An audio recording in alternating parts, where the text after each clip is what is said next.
Hello, everybody. So, does a healthy nervous system maximize the possibility that you will recover? I get asked questions about nutrition, exercise, living life, being busy, working, time on your own, resting, etc., etc. So, do these things matter when it comes to being happy, when we've got anxiety or recovery? So, the question is, what can you do to really support the health of your nervous system? And I've got three options for you to focus on. If you're thinking about these three areas, then again, you're maximizing the chance that you've got a healthier nervous system, which is going to make everything I talk about on this channel a lot easier to implement and do. So all the practices, all the understanding, all the education about sensitization, they are a lot easier to do if you're supporting the health of your nervous system along the way.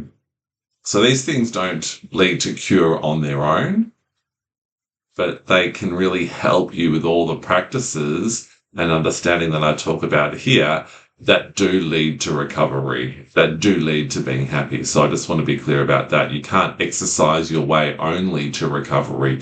You can't have green smoothies every day and hope that that will lead you to recovery. You can't keep yourself busy and hope that will lead you to recovery. You can't rest all the time and hope that will only lead to recovery, but all of those things can be really useful. So again, this is in addition to everything that you learn on the channel, all the primary topics I cover on this channel will lead you to recovery. These three areas will support the health of your your nervous system, I should say, so that that will make all the practice and understanding easier.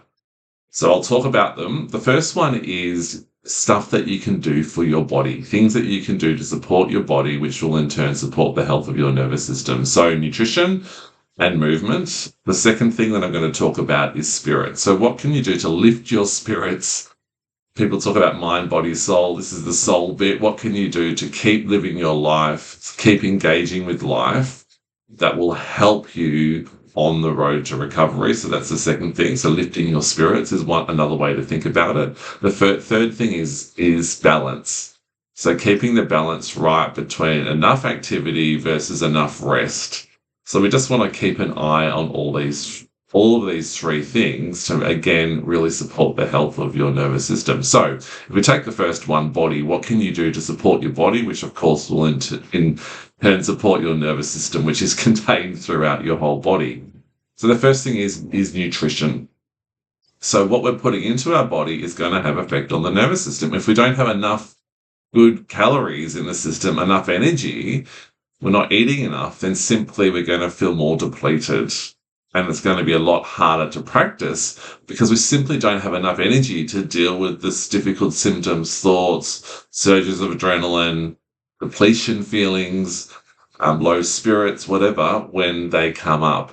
So we have to eat enough.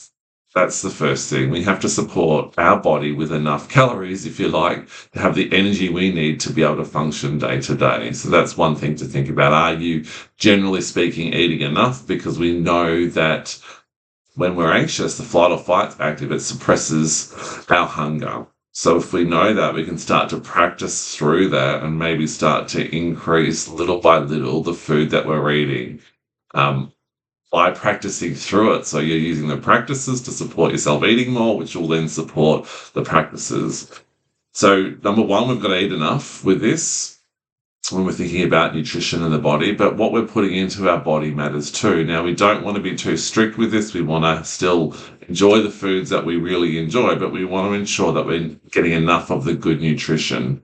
So fruit and veggies, maybe fresh protein, in some form. You might have dairy. Everyone's got their own thoughts about this. I'm not a nutritionist, but we need enough of the good stuff. If it's all chocolate with lots of sugar, which is a stimulant, if it's all processed food with lots of chemicals that our body has to work harder to get rid of, if we're having too much booze, which has withdrawal effects and can make us feel awful, if there's too much caffeine, too many Red Bulls, monster drinks, whatever it might be, then that's going to agitate your nervous system.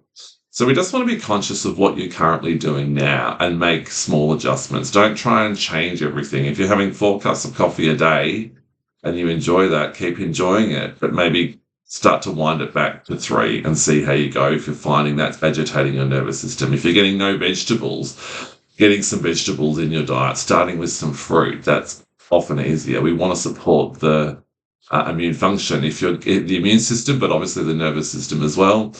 If you're having processed takeaway foods all the time, so less fresh, just get some fresh food into the diet as well. So it's something simple. We want stuff, so proteins, dairy, vegetables, whatever it is for you. Some people can have all of those, some people can't. But you just want to think about for you, what do you need?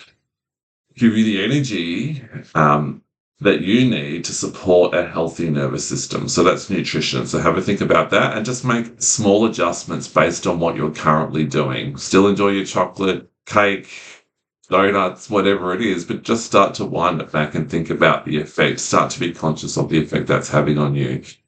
Exercise and movement. So we all need to move. If we're sitting here frozen on a chair scrolling all day because we're anxious, that energy or the tension, the sensitization, the adrenaline's got nowhere to go. We're creating a closed loop. And so this closed circuit is just keeping the tension and building the pressure cooker, which leads to higher sensitization. So we want to move, even if it's just a walk around the house regularly, around the block. If you're struggling with a bit of agoraphobia, going to the gym, which is something I always did. I'd go for runs as well, even before I found the work that I now teach, because it was a good coping strategy before I knew what anxiety was. So it actually helped me cope with life. Going to the gym regularly, I always felt a bit better afterwards. It releases endorphins, burns off excess tension in the system. We feel physically stronger. It's a good distraction. If we're maybe playing a sport, we're seeing other people in the gym, it's a good distraction. You've got to focus not on yourself, which is really good. Doing some sprints if you're able to physically. Again, seek advice if you've got injuries or you're not sure what your body's able to do if you haven't been exercising. But we need some sort of movement. It could be yoga. We might need some sort of intense outlet if we've got intense suffering. Getting into the boxing bag at the gym. Some fast sprints, again, whatever your body is able to do, and get support and advice if you need that. But we need to use movement and exercise as an outlet. Walks on the beach can be great. We can behind nature as well as movement. So if we're not moving enough, the energy's got nowhere to go.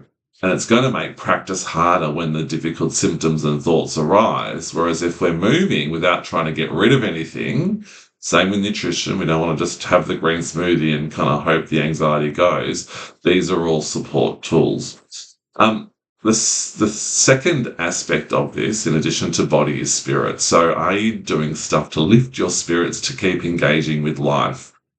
I think I call them healthy distractions in the Anxiety Cure series. So make sure you watch that. But we want to ensure that we're catching up with friends that we would normally catch up with, go out for dinner, go to the kids' sports game, see family, watch the comedy show, go see a movie, go to the supermarket, go to the shops if you would normally get some enjoyment out of that, go for a walk on the beach. Now, you don't have to enjoy it the way that you currently did, the way that you used to do. You don't have to currently enjoy it the way that you used to do, if that makes sense. We just want to re-engage. So when you're at the mall or the shopping centre, as we call it here in Australia, you will be distracted. You'll be looking at shops, and so you might forget about your suffering. So even though you're not getting the same enjoyment, even from that dinner, you might start to listen to someone else's life and forget about your own. And that's an important, healthy distraction, because we don't want to be sitting at home on our own,